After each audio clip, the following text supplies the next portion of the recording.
I would regard this news about Islamabad hosting this week sometime negotiations between high-level Iranian officials and high-level American officials. I would hold off on this until it is confirmed by official sources in Islamabad. For instance, um, the foreign ministry or the prime minister's office. That would be the appropriate place.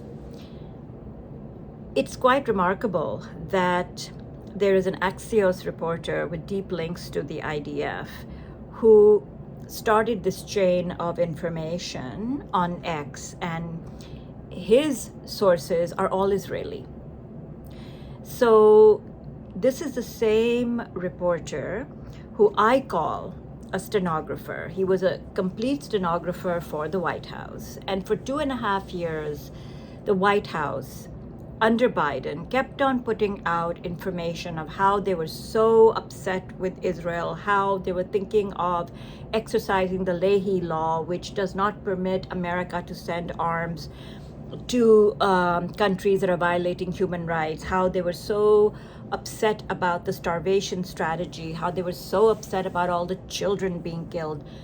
Turns out none of that was true, because 2 days later, Blinken basically said in the human rights report of the State Department that Israel was not in violation of any human rights, that it was really sad. So many people were dying and starving, but no, America would continue to provide arms to Israel.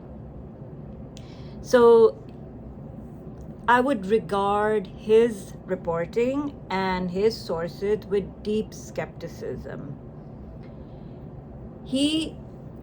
The Israeli sources that included the name of the person that the Iranians supposedly are going to send to Islamabad. Trump, curiously enough, says that he doesn't want to name that person because every time he names somebody, they get killed. And I wonder who would kill them? What is he indicating? That Israel kills them, or somebody internally kills them, or what? What is he indicating? But clearly, there seems to be some effort on Israel's part to start leaking this information about potential talks with Iran. And also, it could be that Trump and Netanyahu are trying to provide some level of cover to Trump, who has supposedly backed out of attacking Iran's power plants, so that Trump doesn't look like he is scared about what would come next, but that it's because the Iranians have reached out for talks, and therefore Trump has held off. And also to take away any kind of insinuation that Trump has done this to manipulate the market. So it could be a whole host of misinformation that seems to be coming out of Israel, or any information coming out of Israel that is not being verified by the Pakistanis from official channels, and is certainly not being verified by the State Department in the US. But I would trust at this point Pakistan's foreign ministry far more than I would trust what comes out of the State Department. Iran is saying we have not approached anybody. We are not in negotiations, we have not approached anybody, and we will see where this goes. But nobody else has said anything which helps us feel that this is real. So I would exercise extreme caution till we have verification from the foreign ministry in Pakistan, or from very well sourced Pakistani journalists. It just seems that Pakistani journalists are taking the Axios tweet and just retweeting that as if it is gospel. But we're not really seeing any Pakistani journalists said that their sources in Pakistan or their sources in the foreign ministry are confirming this. We haven't seen that yet, but everybody keeps repeating this, Israel-generated information, which in itself is a bit worrisome. So there is that. But if Pakistan should succeed in pulling this off and bringing hostilities to an end, or this form of hostilities to an end, then it would be a great service, not just to the world, but to the immediate region. Pakistan has a lot to lose in this war. It has a lot to gain diplomatically if it can pull off these talks, but if the war continues, Pakistan clearly has a lot to lose. Pakistan's labor class is quite prevalent in the Middle East, and Pakistan relies on their remittances. Pakistan is very reliant on LNG from Qatar. Pakistan is reliant on oil through the Strait of Hormuz. Pakistan is reliant on fertilizer. And that being choked off is extraordinarily worrisome from an agri-based country like Pakistan. India. India has the largest labor force in the Middle East, and the remittances are in the billions. The last thing India would want is for people coming back to India and being unemployed and losing that source of remittances. Moreover, India is heavily reliant on LNG gas, on fertilizer, on oil, and so India also faces a lot of economic uncertainty if this war should continue.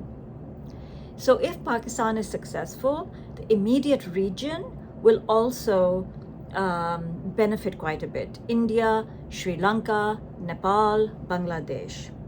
So we should hope, the region should hope that this news is true and that Pakistan can actually pull it off. I am just reminded that Mujtaba Khamenei said that Pakistan was the favorite country of his father, Ayatollah Khamenei. And I think it was because of Pakistan's ongoing conversations with Iran that he actually put that out there, that Pakistan will play a key role going forward. So that is one of the indicators. 35% of Pakistan's population is Shia. So Pakistan has a lot to worry about sectarian fire being lit. Pakistan shares a pretty long border with Iran. So there is that. There are many reasons why Pakistan would play an important role. Pakistan is the only Pakistan is the only Muslim country with nuclear weapons. Pakistan is the only Muslim country with a pretty sophisticated standing army. Not only does Pakistan provide protection to countries in the Gulf, Pakistan has a large contingent of its military serving as peacekeepers all over the world. Pakistan demonstrated quite a level of sophistication in its military confrontation with India last year, and so the world also saw a demonstration of that. Pakistan very quickly developed a relationship and a direct line with the Trump administration, and as we know, Trump calls Asim Munir his favorite field marshal. So if it is true that his favorite field marshal gave him a call on Sunday and they've been in talks, if that is true as the FT is reporting, then well and good. The problem is the spoiler in this picture. The spoiler in this picture is Israel. Israel does not want to de-escalate.